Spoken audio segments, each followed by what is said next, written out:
Ce que l'on appelle le harcèlement scolaire, c'est une violence répétée à l'égard d'un individu.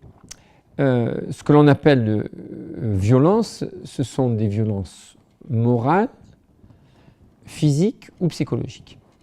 Et ce qui fait aussi la caractéristique de ces violences, c'est que ces violences sont extrêmement variées, très hétérogènes, très différentes. Il y a plusieurs types de violences en milieu scolaire. Du coup, ce qui caractérise le harcèlement scolaire, c'est 4 éléments.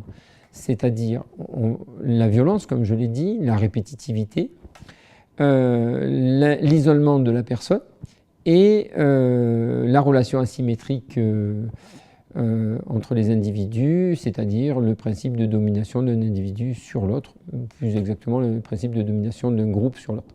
Ce qui est important à comprendre dans le cadre du harcèlement scolaire, c'est que c'est un harcèlement qui est toujours en lien avec un groupe, dans 85% des cas. Et c'est ce qui le différencie des autres formes de harcèlement.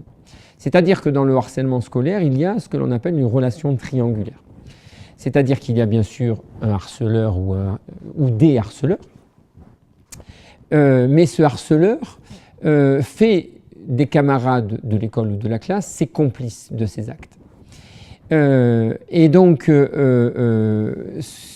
il y a donc un harcèlement de groupe.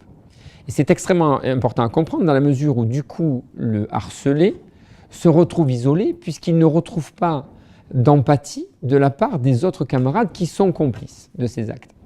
Et donc, il s'enferme dans un isolement. Et donc, cette relation triangulaire harceleur, harcelé, témoin est fondamentale.